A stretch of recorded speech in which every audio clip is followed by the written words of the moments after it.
Hello, everyone, and welcome to the Impact Lab podcast. I've got an amazing guest with me today, Muhammed from Saudi Arabia, who's a product leader back in my old school world of product management. I'm really excited to get back into that. Muhammed, how are you doing?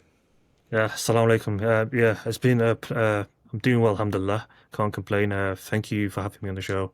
Really excited to connect with you and converse on all things product and Saudi and all the things that are happening in this exciting place in the world right now. Amazing, thank you. So before we start, we're going to do the reverse Turing test. So before the show started, we talked about my favourite takeaway in Manchester, because you're in Manchester at the minute. And what is my favourite takeaway in Manchester? The one and only Russian Chippy, the local Russian legend. Chippy. Local It's legend. institution Russian Chippy. If you've Absolutely. been to Manchester and not had a Russian Chippy, then you've not been to Manchester for all intents and purposes. So, Mohammed, for people who don't know you, you're really kind of well known in the Saudi world, particularly on LinkedIn. But for people who Yeah. don't know you, why don't you give everyone a bit of a background of your history and what you're doing in your career? Yeah, sure. So currently I am VP of product at a company called Salasa, who are basically focus on logistics and fulfillment. Really exciting time to be there. They just literally announced their Series B 30 million funding round. So really exciting time to be there. A lot of other great leaders have joined the company. Prior to that, I actually landed in KSA around 3 years ago when I joined HungerStation. I was working on their various solutions for their restaurant. That was behind my first exposure of the Saudi market was with HungerStation and building their kind of portfolio of solutions for their vendors and restaurants. That was a really great entrance into the KSA market, joining quite a mature product and tech team by the local market standards. Also working with a market leader in a very competitive market space. So it was a really great kind of entrance and introduction into Saudi. Then I ended up spending some time in like the other end of the spectrum, in like the fintech end of the spectrum, the startup end of the spectrum, just because I wanted to see both sides of the spectrum. I've worked for now, a big and national powerhouse and a market leader, and I wanted to really see the other side of the spectrum in case I spend time with startups. And I spent time as like a head of product at Dweik, and I was leading the product and design team there. That was a really interesting experience. The company eventually got acquired by Tabby. And in my free time I've been very active. I've engaged with around 60 different startups since I've been here in the last 3 years. I've trained hundreds of Saudi PMs. I've also done various kind of consulting and mentoring for various product leaders here in Saudi. So yeah, it's been a very busy 3 years, and very exciting and a lot more I need to give, and really feel like I'm just really at the start of my journey. MashaAllah, tabarakallah. So I always think that people who are really deliberate about their careers, like deliberately choosing, if they're at a big corporate, deliberately choosing to go and work at startups, or the opposite way around, just to get the exposure, they've always got it's very rare you see them have anything other than incredibly successful paths. So MashaAllah, you've already been incredibly successful, and more to come, inshallah. So HungerStation was like your first taste of product in Saudi Arabia. Yes. And for those who don't know, HungerStation is essentially Talabat or Deliveroo or Uber Eats, basically for this. Well, the Saudi market. It's actually part of Talabat, isn't it? It's part of Delivery Hero. Delivery Hero owns Talabat and owns HungerStation, so it's like a sister company for Delivery Hero. So, what That's was how. that like when you what was the biggest shock when you first started in that role? It's a really good question. I think what took me a while to get used to was, to be honest, when you come to Saudi, you have to be prepared to unlearn and relearn everything you kind of learn, because the cultural trends are really different. The maturity of markets are really different. So that was one of the kind of big learnings I had. Was at the time, HungerStation, the product team was very heavily focused in Dubai. Maybe only had 2 or 3 people in the KSA office, and you had it across the product org. We had designers, we had analysts, we had product managers. I think around 40 or so were based in Dubai.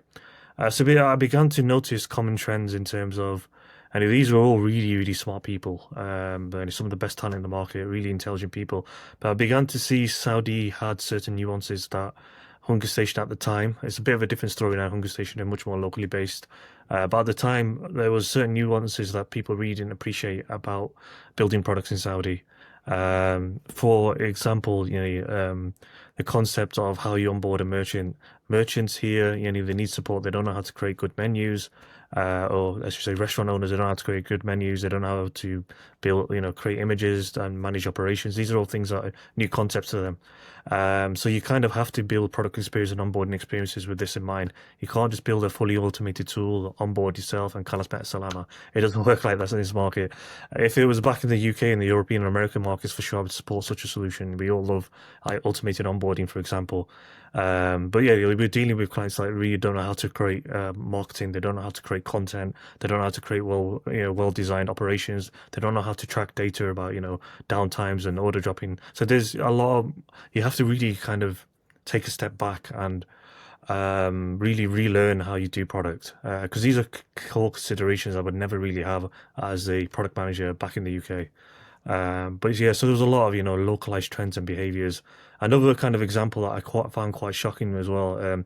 I don't know if you have you ever seen the Jahez app in Saudi? No. No, so Jahez, I don't want to get into trouble saying this, but Jahez is basically another food delivery app based in Saudi that went IPO. And I was shocked when I found out this company went IPO, because it's the most basic app I've ever seen in my life. It's literally something you'll find like a high school graduate in the UK put together. Really, really simple app. Really basic listing, a really old, outdated UX and UI, and no real kind of filtering or algorithm there, and it went IPO and it's worth billions. They recently just acquired a Sununu as well in Qatar, and they're expanding. But that was a really interesting point for me, because I was like, this kind of app would never last 2 minutes in Europe, in America, but it's super successful in Saudi. When I did consumer research, I found Saudis love the simplicity of the app. And this really just challenged my, like, what's going on? I thought, product management was a universal law. I thought I knew everything about product. And then when I came to Saudi, it was a really humbling experience. I was like, okay, I need to take a step back and really be a student again. So those are just a few examples of, how my initial experience in Saudi kind of, what kind of pathway it kind of set me on. MashaAllah. I think, look, that was one of the main reasons that I wanted to speak to you, actually, because I think that it takes a massive amount of emotional intelligence to be able to recognize, especially someone with so much experience, like to be able to recognize that actually there's just a big world that I don't understand. Exactly. And what you're describing, I feel like people in Saudi Arabia don't understand quite how different they are. And the reason I say that is I spent the first 3 months of this year in Saudi Arabia just because we'd started onboarding some new clients. And I'm like, something's a bit different here. I need to go and live the culture for a bit. Sure. So I went with assumptions. One of the main assumptions I had in my mind was, Dubai, Saudi, Qatar, it's just a homogenous sort of market. They're basically all the same. And Saudi Arabia is entirely different. In fact, there is no comparison. Not only is Dubai a bad comparator, it isn't in any way relevant. I'm talking about from a pure marketing perspective. It isn't in any way relevant to Saudi Arabia. It is the most. We have clients in like 18 different countries, and Saudi is the single most unique market to market in. Sure. So when the post that you posted was about how the future of product management in Saudi Arabia is going to be Saudi Arabian, and I was like, yeah, and the future of all marketing in Saudi Arabia is going to be Saudi Arabian, because you have to have that like cultural background, and so I was really impressed by that. I really felt like, yeah, you got it, like, and it takes a lot of emotional intelligence to be able to do that. Most people wouldn't do that. Do you know what I mean? Yeah, look, I think I had the kind of blessing in terms of, I really invested in my time to get exposure and understand the market from multiple standpoints. I've worked in these big companies, I've worked in startups, I've been in lead positions and senior kind of positions from a product standpoint. I've then, spoken to local PMs, and I've engaged with them, and I've mentored them. I've also had the kind of luxury to, kind of speak to product leaders, CPOs and founders, and I've engaged with them and given some coaching and guidance. And I've also had the luxury of working with like really senior, talented product managers, but I also seen big fundamental flaws in how they were working as well. People who are ex-Amazon, ex-Google, Delivery Hero, Kareem, really, really talented people. And their approaches would work really effectively in markets outside of KSA. But I've seen big fundamental flaws when they were dealing with KSA. The way you build this product team in KSA, you have to have localization in place. The way you build a strategy, you need to understand these are early market industries, a lot of them. It was not about a 3.0 strategy, and it's about getting them to 0.5, getting them to 1, and getting that functionally and delivered and getting things to the market. It's a completely different way of thinking. So I've always been somebody who's moved a lot. I've traveled a lot. I've always wanted to kind of experience and learn, and I'm always a very reflective person. What works well, what didn't work well. And this is something that I really pride myself on through my career. So, alhamdulillah, this has all really helped me, and I'm really able to kind of build deeper connections with the local market. People are really beginning to appreciate the localized content and localized view I have. And yeah, I've seen just, really expensive product teams put together, superstar product teams with, superstar, backgrounds from all these different countries, but they failed terribly in Saudi. And I've been quite fortunate to see this firsthand. And I think, I've had some good exposure and learnings that have really opened my eyes. Time for a quick message from this episode's sponsor.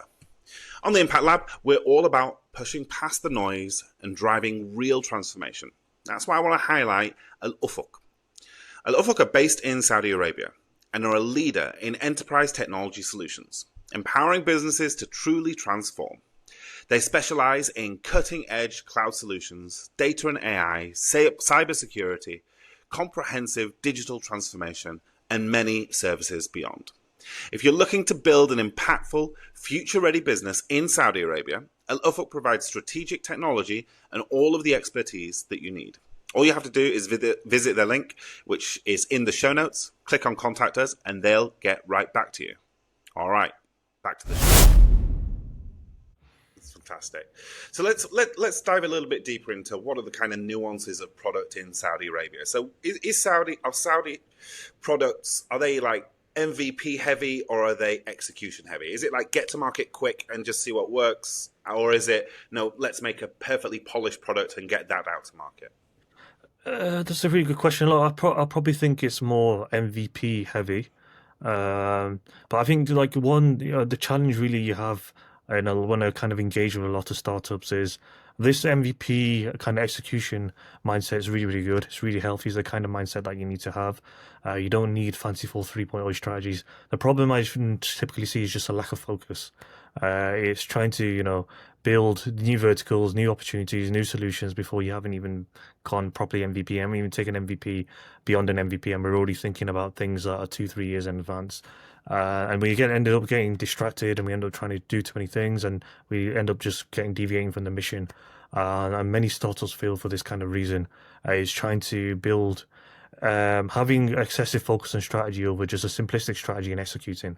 That in the vast majority of markets is really how you need to adapt your way of thinking today. When you're dealing with obviously more sophisticated markets like food delivery, which is quite saturated now, you've got some serious players, HungerStation, Kita. It's a bit more sophisticated from like a strategic point of view, but vast majority of markets are very early stage. They're really just testing the waters, and it's really important to get things out in the market, but just also have a really clear, singular focus. One of my favorite examples locally of a Saudi company that I really admire, who had a really clear focus and vision, and they executed ruthlessly, and now they're doing amazing. There's a company called The Chefs. They were actually going to get acquired by Jahez, which was one of the leading food delivery apps in Saudi. For whatever reason, the regulator ended up blocking the deal, and the chefs were basically left in a space where food delivery was completely saturated. We're never going to win this market. What do we do next? So they completely pivoted to a niche market that nobody else was really dominating or doing much in, which was high-end istiraha or like high-end dining across the bookings across Saudi. And they completely pivoted in this direction, completely focused. They made this a USP. They made this the prime vertical that they want to go into, and they really doubled down in it. What's that called again, that app? It's called The Chefs. The Chefs? Yeah. So they were left in like a limbo state. This whole Jahez deal fell through. And within a couple of years, they completely pivoted, and now they are flying again in their own niche. They are flying. It's a really viral and very well respected app, and it's an app that's Saudis engage with on a regular basis. and it's got its own place in the market. So this is a story I really admire because they had a direction, the direction fell through. They were in a market that they were never going to win. They recognized all of this, found their niche, doubled down in it, high end dining, and they executed ruthlessly. And now they're really doing amazing things in this market. So this is one of like the amazing local examples I found. It's just we really execution in the MVP phase is great. Obviously now they're beginning to balance this bit with better designs and make sure we don't like we have a minimum lovable product, not just a Yeah. minimal viable product. Something that's usable, something that's enjoyable to use, something that I want to continue using. Not just pure features, but also just have that single, have a singular thread in terms of what you're trying to do. It sounds simple, but it's just people lack the discipline to do it. Yeah, I think that minimum lovable product, I agree, is just actually a better. It's a better guiding principle because you can have an MVP with pen and paper in reality. But what you're trying to do is you're trying to test: does my business actually have legs in the real world? And if you just go with sort of wireframes, you can't really test that. But it sounds like, whilst there are definite differences in Saudi Arabia, some of the pitfalls always exist because some of the things you're saying there are applicable across the world. Having a relentless focus, having a mission, and just being steadfast against that mission, not being distracted. They're things that I experienced in the US, in the UK, and everywhere in the product world. So it sounds like at least the pain points are the same, but maybe the opportunities are a bit different. From a product perspective, how do Saudi consumers behave differently to maybe other countries you've worked in? So yeah, it's quite unique some of the patterns and behaviors of things. Like they are really, I'll give you a few different examples. So they really value simplicity from the sense of if you, for example, you look at Aqar, which is a leading kind of real estate rental app here in Saudi. It's an app that would be very bizarre if I'm like European or American standards in terms of its design. It's an app that goes straight to the map. There is no kind of filtering, there is no kind of sorting, there is no kind of searching involved. You go straight to the map and you find whatever you want, which is a completely different experience to kind of what you're used to. But Saudis love this concept because when you understand Riyadh and you understand it's a quite emerging city and there's a lot of construction going on, even going from 1 mile radius to another mile radius and seeing the spectrum could be a completely different city at times you feel like you're in. So like the pinpoint location of exactly where you're in Riyadh and what facilities are around. Is there a park around? Is there a bakala, which is like a news agents around? These things really matter because it's a very vehicle heavy city. So Saudis love simplicity, and same thing with Jahez. It goes straight to like the listing, and you don't do any filtering. You go straight to your restaurant, and you go ahead and pick whatever you want from there. So they really like apps that are very deliberate, very focused, very simplistic. Gives them what they want straight away. They're not a kind of user base, generally speaking, that likes to filter and search and sort and basically customize what they're looking for. So that's what kind of one nuance that you have to kind of deal with. They love simplistic applications, generally speaking. I think that's true in marketing too. Like that's one of the things that we had to like relearn because again, going in with this mindset that the GCC is basically homogenous. If you think about clients in Dubai or in Qatar that we have, they love over design. Do you know what I mean? Like over design, and Saudi is entirely different. Like the moment you over design, they're like that's too much. Like bring it back down like 60%. So even in a design space, it's different. Yeah, absolutely. It's like when the feedback they used to give me, the local Saudis about HungerStation is like it's too complicated. It's like why is it complicated? It was just like, and when I open up Jahez, I see all the restaurants straight away. I don't need to click on any tabs. I don't need to do any searching. And HungerStation, I have to click on this tab, and then the restaurants come. I just click it. I found it really bizarre. But I kept hearing this feedback again and again and again. I was just like, okay, these are real users, real customers giving this feedback, and I have to take this on board. And I have to really adapt this kind of my way of thinking. Also, one of my favorite examples of like a really, really, really unique example in Saudi is there's a platform called Haraj, which is just a big listings platform. I don't know if you know like Gumtree in the UK. This big listings platform. So they were suffering from a lot of fraud. Basically buyers and sellers speaking to each other, sharing their numbers and contacting each other directly and bypassing basically the platform. So, what we would typically think as product people here from the West or just general product people, let's build some kind of sophisticated ML solution for anti-fraud and add some anti-fraud rules and so on and so forth. Do you know how Haraj solved this problem? Basically, put up a screen, a pop-up, and ask people to swear by Allah that they will lose his platform currently. Oh, wow. I kid you not, and then fraud disappeared. That So is just like unbelievable. it's a quite a hilarious example, but once again, if you understand the local population is a religious, still people have religious values, a God-fearing nation, and when they're reminded of that, it influences their behavior.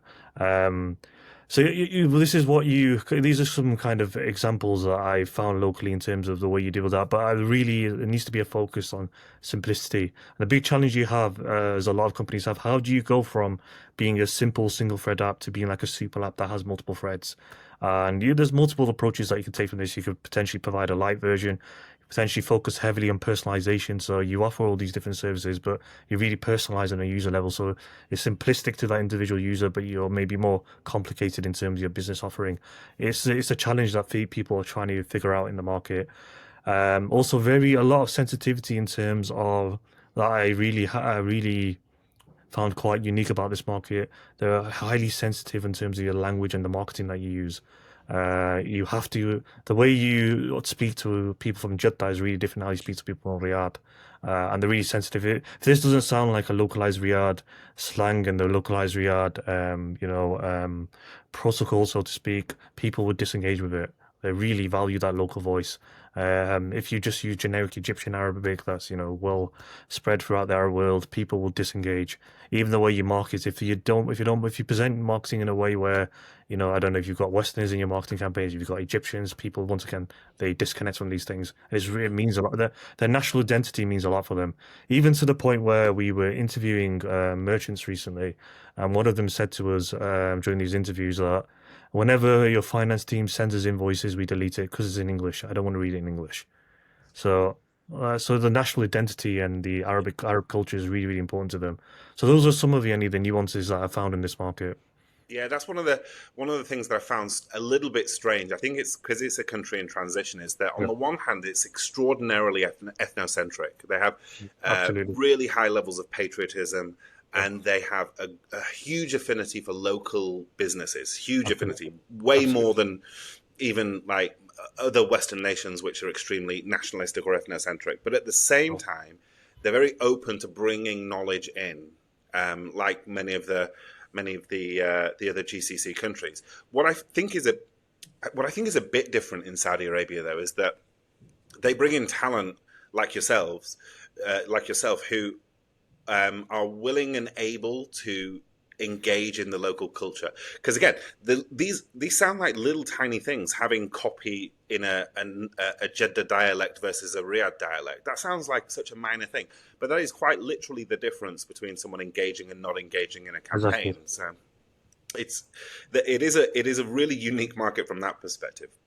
But I'm curious though, again from a product perspective, is it like a data heavy market? Do people engage with the data? Do they allow the data to lead their thinking, or is it much more instinctively based? Yeah, look, it's when you get good product leaders trying to come to the market, they're trying to be like by default, it's very much gut feel and gut feel and their observations by talking to people and how they just connect with others in the network. So it's quite an interesting market in the sense that a lot of these founders, it's a very big city, but it's a very small city in terms of a lot of these founders, they're all interconnected in various ways. They have like mutual gatherings and istirahas, and they all know each other. And they all really, it's like a billionaires club, and they all meet up for dinners and stuff. And it's a very small market, it's very quite interconnected. So this does have a heavier influence in some of their thinking and some of the direction that they want to go into. So unfortunately, like it's emerging and growing in this regard, but it's a very gut feel heavy market. It's not really data led in terms of their kind of decision making. Hopefully, in years, you get more kind of experts coming who will, we need you guys for the localization. I'm not the best person to talk to you about localization. I need, young, smart Saudis to guide me in these things, and this is something I really value in my product team. My perspective is, also just help them grow and mature the product understanding. And once you merge those two worlds together, especially data-driven thinking, this is where I think we can do something amazing collectively. Let's explore that a bit more, because I think that's like a really interesting part of your journey. So, you're really vocal on LinkedIn about the importance of local talent. So why Yeah. do you believe in investing? Because you spend a lot of your own time Yeah. investing in local talent. So what is Yes. the underlying belief that drives that? Yeah, really important. Like, they obviously what you really need to understand about Saudi is it's a real spectrum of what's going on. As it was a very conservative society, especially Riyadh, and then it became very open very quickly. And there's people, and what you need to appreciate, there's people on both ends of the spectrum, or somewhere in the middle.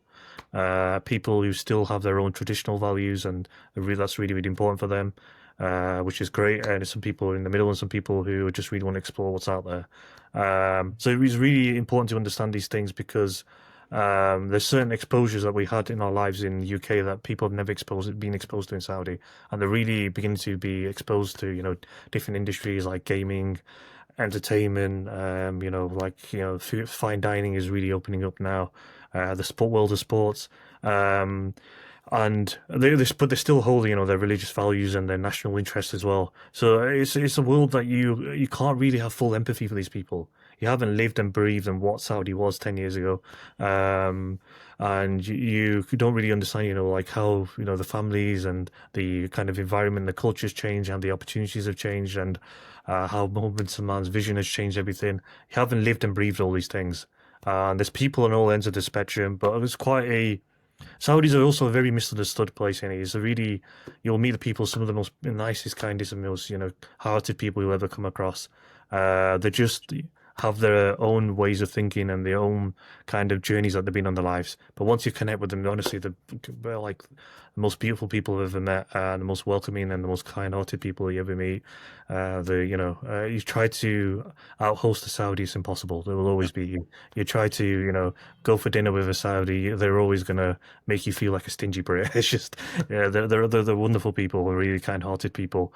But what you need to understand, you haven't lived and breathed all these things. Saudi has had such a change and such a transformation, and different people feel about this transformation in different ways. Um, and it's created a lot of new kind of segments of behaviors that would never really were manifest before. Like you got people into gaming, you got people into events, you got people into fine dining, you got people into sporting. These kind of segments that have emerged didn't really kind of exist. So there's all these kind of things that you're never going to have full deep appreciation of these things. And why certain people behave in certain ways. Like one of my favorite example is there's a really famous local Saudi celebrity called Yazid Al-Raji. Comes from a really famous family, the Raji family, and he opened up a coffee shop called Half Million, and they launched a pink mug, and people went crazy for it. Like there was hundreds of people queuing up for a pink mug in a coffee shop. I would never understand why there's so much excitement about these things. So this is why I need people who've been through this change, who've lived through what's happened in Saudi, and understand, how different segments have been created, how different people, the society have basically adapted to these changes, and how they feel about these changes, and where they're at in terms of the maturity of embracing these changes. This is something I would never have a true appreciation of. And if I'm to sell products in the market and build products in the market for these people, this will be really risky to me as a British Britannia doing this. It doesn't make sense for me to be leading this. It needs to be led by people that can really engage and build deep relations with the local user base. So that's why I would say it's really critical from that point of view.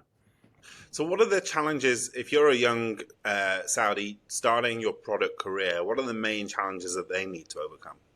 Yeah, look, I think I do have a lot of empathy for them from multiple standpoints. Look, one of the challenges you have when it comes to products is a lot of the product thought leaders and a lot of the product content out there is in the English language. So that's one thing. They have to get a good level of competency. That to the quality of the spoken English language is really improving amongst young Saudis. I've even observed that in the last 3 years.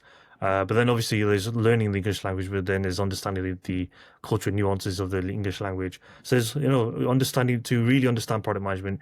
you're missing out on a lot of content and resources that are available because it's not your first language. So this is something that they have to make an investment in time to embrace. The other challenge you have, product management, maybe a bit like marketing. I'm keen to kind of hear your feedback on this. There's just a lot of unnecessary fluff and theory in there, and a lot of what could I say? It's just really a very fluffy domain it's becoming. And it's really just, a particular thought leader in America has come up with something that becomes cool and trendy. It just makes no sense. It's got no real world application whatsoever. Like a real hot trend, and we've spoken about AI just before the show. Like a real hot trend now is the concept of vibe coding, where through some prompting you can build like a front end of an app, and it looks really really cool. It's an amazing innovation. Now people are saying to me, big American thought leaders are saying, "Hey, you don't need to no longer need to write product specs anymore. Just create these, and you don't need to write specs, and you don't need to create PRDs, which are documents there to align your marketing teams, align your sales leaders, align your founders, and make sure we have data to track what we're trying to build. Make sure we have a shared common understanding of the problem we're trying to fix, the shared common understanding of how we're going to go to market. All of this is irrelevant. Just build a AI-driven prototype." It's like, what? Yeah. Well, Yeah. see, It so, is infuriating, and it's exactly the same in my world in the yeah, marketing. In fact, I just released a course on the ImpactLab.store, yeah, free course for everyone, called the Prompt Monkey Problem, because yeah, basically we've got a whole generation of marketers who are just prompt monkeys. They just know how to prompt. They don't actually understand marketing. yeah, Marketing is really, really simple. You don't need, if you've ever seen Kotler's book on marketing, it's that yes, thick. You yeah, literally don't. There is only one principle of marketing. All we do as marketers is change behaviors. yeah, That's it. To do that, we need to understand people through psychology and understand them through data. And we use the combination of those things to change behaviors. It isn't. But I think that it was like this, by the way, in the product world. And the last time I was in the product world was 2012 when I was like presenting at Mind the Product. But yeah, yeah. even then, I don't want to say his name, but we both know him. You got these sort of US Silicon Valley thought leaders who are just Absolutely. coming out with these extraordinarily complex models. And I was like, Yeah, yeah, but I'm pretty sure it's not that complex. I'm yeah, pretty sure it's pretty straightforward. yeah. Yeah, there's a lot of this, and there's just a lot of, like Marty Kagan. I know he's one of the thought leaders, and I have a lot of respect for what he's done in product management. Like, his book inspired. It's like the first book any product manager reads. It's just become popularized here in Saudi over the last 12 to 18 months. And he preaches stuff like, the product is the center of the organization, and sales, operations, and marketing are here to support the product. That's not how it works. Product is there to support the business. So there's a lot of this kind of misinformation and fantasies that exist everywhere. This is another thing that I really, really focus on. I want product to be a very practical, logical, data-driven exercise. Everything we do has to be backed by it has to have strategic direction. It has to have data backing it so we can manage the impact. It has to have the voice of customer backing it. It has to have clear positioning in terms of, where do we want to position the market? Do we want to position on features, on customer service, on pricing? Which particular segments do we target? And it's got to be a very logical, rational science behind it all. Not using these random weird frameworks, not using these gut fields. So I'm really focused on let's be very localized, and let's be super rational and practical about how we do products, and make decisions backed by data, and make decisions where we can validate things. So yeah, this is a maturity problem that's going to take a bit of time for local Saudi population to embrace. But we really need people coming here who are ready to share who are ready to basically do a two-way exchange of information. I need to learn from them because I'm not the most knowledgeable person. I haven't lived and breathed all these changes. There's certain things about the Saudi market I'll never understand. And just when I think I've cracked the Saudi market, there's other things that just completely blow me away. Like I'm sure you know about Leap. Yeah, Which is like there's a Leap venue is like 70 kilometers outside yeah, of Riyadh, and then on the way there, when you're driving, you see families on the side of the road having picnics on the side of the road. It's like, this makes no sense to me. Like, as a Westerner, I'm just like, why are you not going to the park or go to a nice restaurant? But this is traditional Saudi families. They like sitting, they like having picnics together, they like meeting each other. Um, and any of these things in Saudi, I have to appreciate. I will never understand. But so there has to be this two-way exchange of information. I think this is what is the real dynamic that's changing in Saudi over the last 12 to 18 months. I think they've begun to realize they've had a history of this kind of over obsession with I would say like Western thought leaders and Yeah. overpaying consultants from the West who've got X, Y, Z background, and they're really, really smart people, maybe, and they come to Saudi and they sell some really random transformation project and spend millions on this. I think they began to wake up that this really isn't the way forward because we have our own local market. We understand our market better than anyone. We don't need people to tell us what to do in this market.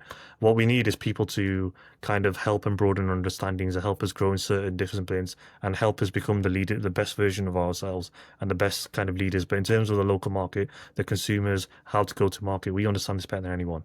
And I think that's the shift that's happening. There's more investment in growing local talent and getting people to invest in helping to grow those local talents and accelerate their growth rather than seeking, importing knowledge and importing, basically leaders to drive the country. The Saudi future is the Saudis. Yeah. I think they've finally made that realization, which I'm glad has come. Yeah, I love that, and I think that the Saudi future is the Saudis. I couldn't like echo that anymore. I think the example that you just used, because I was at Leap as well this year, but I've seen that before, and I saw it maybe 15, 20 years ago when I first Yeah. came to Saudi. Is families, or sometimes it's just a few men sitting out on the sand with a tent and Yeah. drinking coffee, and in that small behavior, if you unpack it, I think you get to the core. And again, this is like a working hypothesis Yeah. because I'm still learning very much about Yeah. Saudi culture. But I think you get to the core of what Saudi culture is, and it's around humility and simplicity. And they're the kind of, and if you think about that from a product perspective, and there is an element of privacy that exists in there too, right? Sure. So Sure. Snapchat is like the perfect example of that because Snapchat, to this day, has a 78% active user penetration rate in Saudi Arabia, Yeah. the highest in the world in terms of Okay, penetration. wow. Okay, I didn't know that. Okay, very interesting. Yeah, and here's what's interesting, right? Is you get agencies, marketing agencies like us, for example, they'll go into a Saudi market, they'll talk about, oh yeah, we've got to use Snapchat because everyone uses Snapchat, and so I always ask, like, okay, why? Why do people use Snapchat? And generally, they can't answer the question. In which case, you don't really understand the consumer. Yeah. But I did the research on this, and there's two reasons. One is like a leading, and one is a lagging reason. So the Yeah. leading reason is that when Snapchat launched in the US, it was used for kids in school who wanted to not get caught, passing notes and passing photos around. In Saudi Arabia, it was a way for women and men to have separate groups and have their private photos Yep. shared only within their own private groups. That was the lagging reason. It basically was accidentally a perfect product market fit Okay, in very terms of interesting. social media, Yeah. but they didn't mean it that way, obviously. Then there's that was the lagging reason. The leading reason is that the Snapchat guys are super smart. They saw Saudi Arabia penetration rate super high, and so they really invested in the Saudi market. Sure. And actually, Snapchat in Saudi Arabia is different to most other countries. Actually, the feature set is totally different, and even the use cases. I still have like the behaviors of watching people use products, like just watching them from a side, and the way they use Snapchat is so interesting. They use it almost like a daily vlog, like a vlogging tool, like a daily vlogging tool. It's so interesting how they use it. So anyway, I think that those three things, like privacy, humility, and simplicity, are like really at the core of what it is to be a Saudi Arabian, to be from that country, and yeah, you see that in those in those little tents where they're drinking the coffee. Yeah. What Sure. about product leadership though? Because obviously it's on an upward trajectory in Saudi Arabia in all verticals, but obviously in both of our verticals too. What do you think separates like high performers from average product performers? Yeah, no, really good question. From a leadership standpoint, one of the things you have to adapt to, which I kind of alluded to, is you have to be ready to be more of an executor than just purely a strategic leader. So there needs to be a higher weighting towards execution. So if you're the kind of product leader that wants to sit at their desk, basically have four or five mid management in with you, like group product managers or lead product managers, and get them to do certain tasks and get them to own everything, and you're just kind of sat back and you're trying to build over a strategy. That's not really the best way to do things in Saudi. What you have to be prepared to do is prepare to work on, but prepared to do two things. I would say prepared to From a strategic standpoint, is just getting clarity. All these ideas are coming in. Really helps us filter them. Really, just be the voice of kind of reason and guidance for your product team. That's really really important because you'll find this globally, but I think in Saudi you'll also find a lot of random gut feel ideas that they come out. At least locally, I feel here in the UK and maybe in the States, I think we're a bit more data driven in nature, whereas Saudi and is very much just gut feel and it can be a lot of unnecessary kind of distractions going on. And you as a product manager, a product leader, have to really filter that and be the one to, before you give it to your product managers, is do some due diligence yourself, kind of validate things, back them with data, try to filter as much of this noise as possible. And then the other thing is when you kind of are kind of building and launching products, you have to be ready and prepared to go down to the lowest levels if required. Attend stand up sometimes, and sometimes go to individual product managers and sit down with them, give them some coaching, give them some feedback. Be prepared to change working models. Be prepared to jump into meetings with stakeholders, and don't be out of your office as much as possible as well. Really talk to people. Really sit there with product managers. Really see if there's a problem going, despite the level where that problem is happening, is really be ready to take an action. So they really need people that are kind of filtering a lot of this gut feel coming from different leadership stakeholders and departments.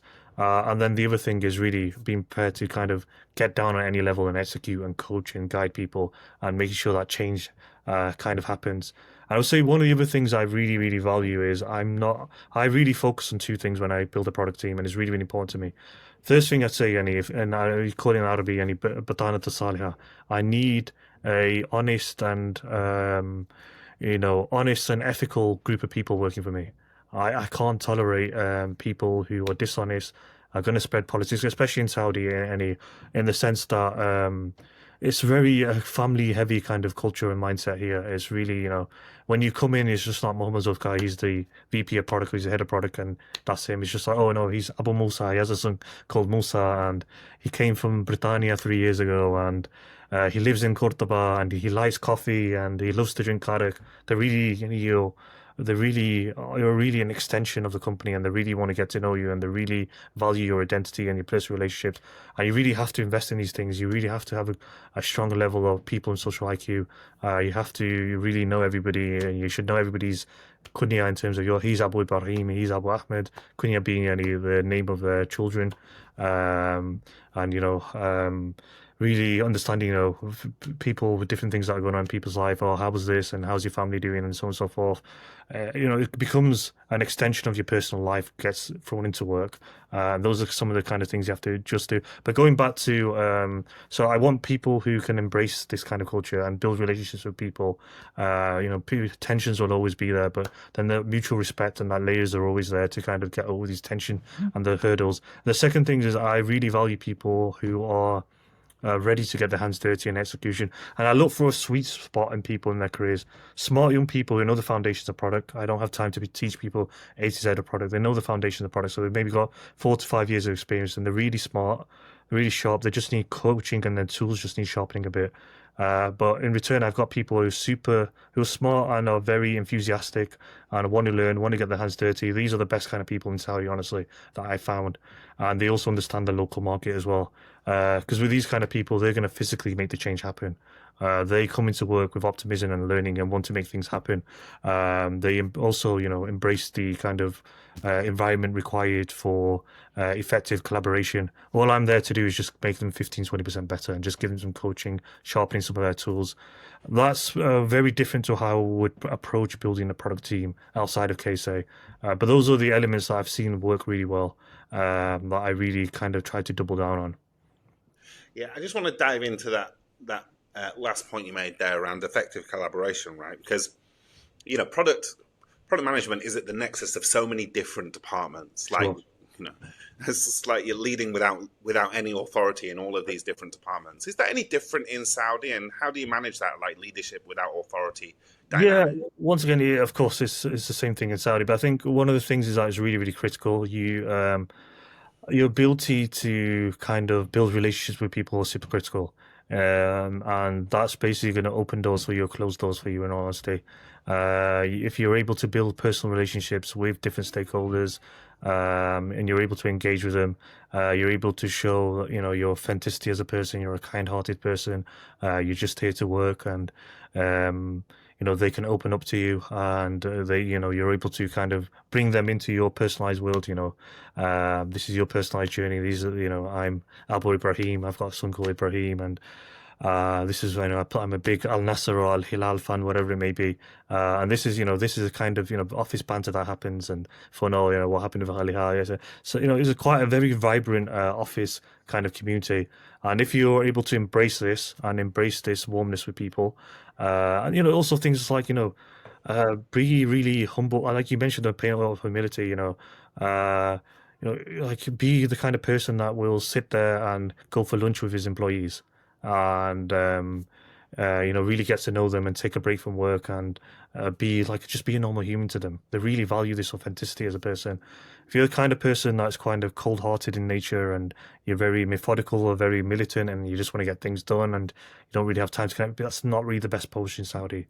It's really, you have to be somebody who loves engaging with people, loves hearing people's story, loves to share and take, and loves to kind of engage with people and build that deeper relationship with them.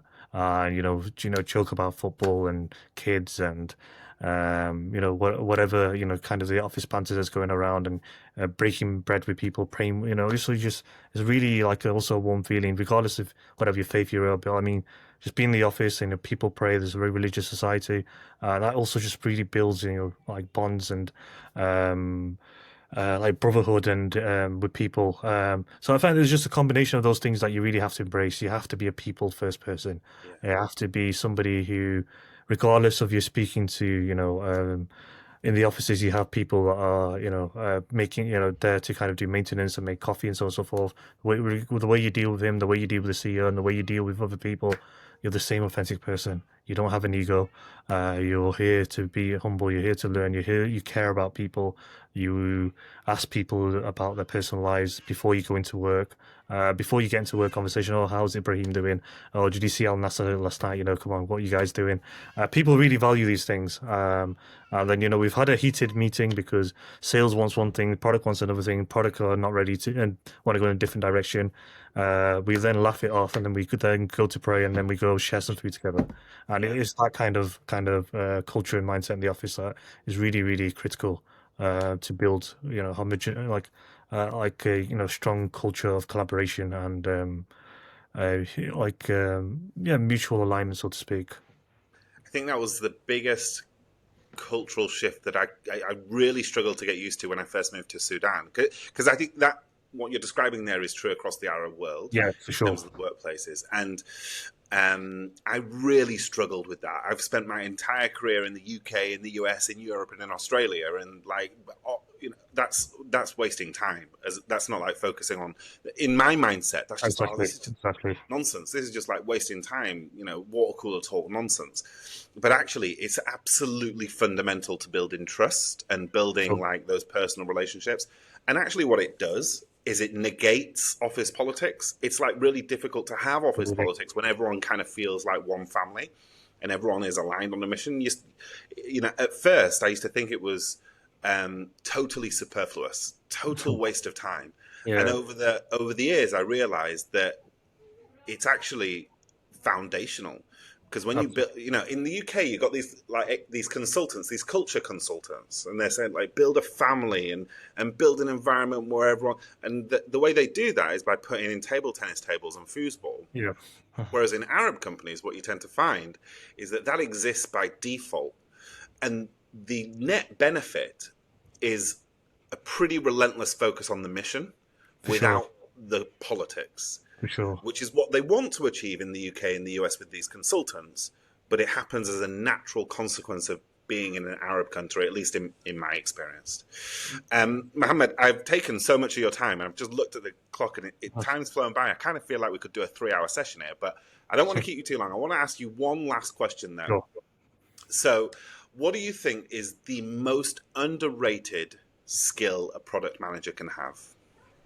Okay, a really good question.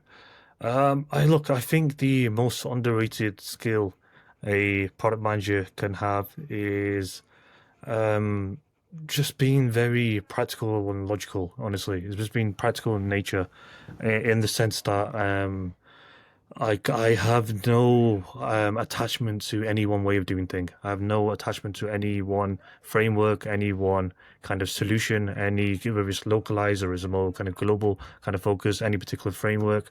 It's more, adapting to whatever scenario comes my way and adapting in the most appropriate way based upon the time, resource, and the criticality of whatever challenge I have in my place. And I think that's the number one skill in all honesty. What really kills product management in Saudi in particular, but also globally, is just all the fluff. I'm going to spend 3 weeks or spend a month doing all this user research, user discovery, and then you've got, the founder, poor founder, who's got all these investors screaming at him and all these customers screaming at him, and you'll want to spend, a month doing 10 interviews and doing this analysis. And actually, I'll come back to you. Let me create this. I kid you not, I've been in like consultancy. I've done a bit of consulting where um, they've done prioritization and they've got, government investors, and government is really coming after them. And the product managers are slowing everything down because they're busy prioritizing based on some random formula that gives them priorities. And when the leadership asks, why is this being prioritized? Yeah, because my formula said it's a priority. I was like, guys, come on. I mean, so anyway, we need to have product management in a way where you fine tune it the way you work, and it needs to really be embedded in terms of the speed and the expectation, the needs of the business. That's really important. Product management is not there to be a socially awkward problem child. It's there to be like marketing. It's there to be like sales, to be like operations, and we're there to work in unison with the business needs. And that's the way you need to be. And we adapt, and we're not. It's not here to do the perfect science and follow the perfect product process or follow the Americanized Silicon Valley way of doing things. It's there really to just be in tune with what the business needs, and we adapt our processes. We do Pareto's law. We do the 20%. We push back, and sometimes we need timelines, but we push back in. Okay, can you give us an extra couple of days to figure this out? It's not like I need a couple of months to do this. So that's what I would say. Product management just should be a non-controversial department, be a habitual part of the business, and people see product managers as nothing different to the way they see operations and sales and marketing and other departments. And that's what I would love product management to become. Love that. Yeah. Probably, I would agree. Actually, the most underrated skill of a product manager is the ability to just get stuff done. Just get Just stuff done and be cut the logical. fluff and be logical, and understand the urgency of things, understand what people, leadership and the pressures that they're having, and be there to, alleviate this pain and help them grow and be with them on this journey. And it sounds simple, but yeah, it's the number one reason you see product teams. Product management, in all honesty, is like it's the number one problem child when you go to a lot of these companies aiming for unicorn status, and it's the same problems again and again. Product is just really disconnected and are in their own worlds with doing things. Love it. Thank you so much, Mohammed. I know that our audience is going to get a lot from. I've taken a lot from everything you've had to say, but I know that our audience is going to get a lot from it. There are a lot of people interested, obviously, in the Saudi market. A lot of our audience is in Saudi Arabia. You're obviously doing an amazing job out there, and I wish you all of luck in the world. Inshallah, you'll continue to make the positive impact that you already have. And so, thank you so much for your time. No, no, my pleasure, and yeah, really honored to be on this podcast, and yeah, and I know all the amazing thing you're doing with the Impact Lab. So it's an honor and pleasure to connect, and yeah, let's stay in touch, and I'm sure our paths will cross again soon. Inshallah. Thank you for listening to the podcast. Before you go, I just want 30 more seconds of your time. Firstly, thank you for taking the time to listen to the podcast. If you enjoyed it, please do take a moment to leave us a review. It really helps getting exposure to the podcast for other people. We only do this stuff for you, so please do take a moment to leave a review. If you are interested in our digital marketing agency, Kush Digital, you can go to cush.digital and hit the contact form, and we'll get right back to you. The Impact Lab has a free course on the website called The Prompt Monkey Problem.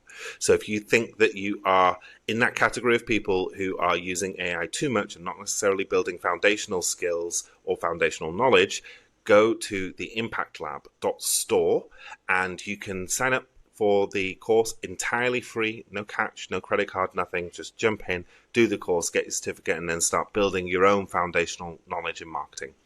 Thank you very much for your time, and we look forward to seeing you at the next episode.